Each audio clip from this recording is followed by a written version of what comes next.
దీని ఒక్కసారి చేసుకురంటే తినుకుంటా తినుకుంటా ఇల్లు వదిలేసి వెళ్ళిపోతారు, మళ్ళీ మళ్ళీ గుర్తు చేసుకుంటారు. అదే మహారాష్ట్రియన్ స్పెషల్ బాకర్వాడి. ఏంటి అంగన్వాడియా? నీ అవ్వ అంగన్వాడి కాదయ్యా స్వామి, బాకర్వాడి. నీకు తెలియదులే. ప్రతి ఒక్కరికి నీట్ గా నేర్పిస్తా, గట్టి చెప్తా, మంచిగా నురి. మిక్సర్ జార్ లో 1 టీ స్పూన్ ధనియాలు, 1 టీ స్పూన్ జీలకర్ర, 1 టీ స్పూన్ సోం, 1 టీ స్పూన్ గసగసాలు, 2 టీ స్పూన్ల నువ్వులు, 1 టీ స్పూన్ కొబ్బరి పొడి, 1 టీ స్పూన్ కారం, 1 టీ స్పూన్ పసుపు, 1/2 టీ స్పూన్ ఉప్పు, చిటికెడు ఇంగువ, 1/2 టీ స్పూన్ అమ్చూర్ పౌడర్, 2 టీ స్పూన్ల చక్కెర. అరే మమ్మల్ని చంపేద్దామని ప్లాన్ చేసినవురా?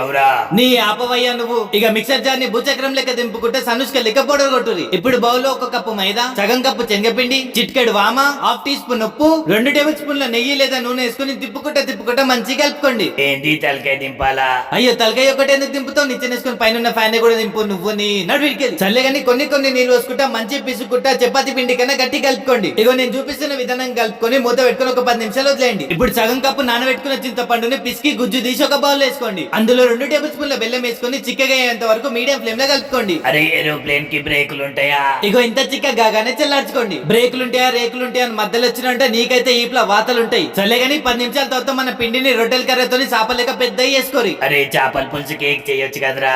ఇది చేపల పులుసుతోని కేక్ చేయాలా? ఇంకా మంచిదని మామిడికాయ పచ్చడితో ఐస్ క్రీమ్ చేయమని నువ్వు నీ సైడ్ లన్నీ కట్ చేసుకుని ఇంత సన్నగా చేసుకుంటే చాలు. ఇక దాని మీద చింతపండు చట్నీ, 2 టేబుల్ స్పూన్ల పౌడర్ కొట్టుకున్న మసాలా వేసుకొని చిన్నప్పుడు రోజులు గుర్తు చేసుకుని ఇసుకలు ఆడుకున్నట్టు మొత్తం రుద్దుకోరి. ఇక రుద్దుకోమన్నా అని చెప్పేసి మీరు రుద్దుకోకూరి, ముందే చెప్తున్నా. సైడ్ లకు మొత్తం నీళ్లు పెట్టుకుని టైట్ గా చుట్టేసుకోండి. ఒకటి మాత్రం జాగ్రత్త, పక్కా సైడ్ లకు నీళ్లు పెట్టుకో లేదా నూనె లేసినప్పుడు ఊడిపోతాయి. ఇక చాకు తీసుకుని 1/2 ఇంచు మందంతో ముక్కలు లెక్క మంచిగా కట్ చేసుకోండి. కట్ చేసుకున్న తర్వాత మధ్యలో పెట్టుకొని మీ అరిచేయితోని కొంచెం ముత్తండి. ఇంకా ఇదే విధానంగా మిగతాయి కూడా అన్ని చేసేసుకోండి. గోరువెచ్చగా ఉన్న ఆయిల్ ఒకటి అన్ని వేసుకోండి. ఒకటి మాత్రం మర్చిపోకండి, ఆయిల్ అయితే లో ఫ్లేమ్ లోనే ఉండాలి. వేసేటప్పుడు కొంచెం ఫ్రై కాగానే గ్యాస్ ని మీడియం ఫ్లేమ్ లో పెట్టుకుని మధ్యలో తింపుకుంటే కలుపుకోండి. ఇగో ఇట్లా బంగారం కలర్ రాగానే బయటికి తీసుకుంటే ఇంకేముంది, మన అంగన్వాడి రెడీ.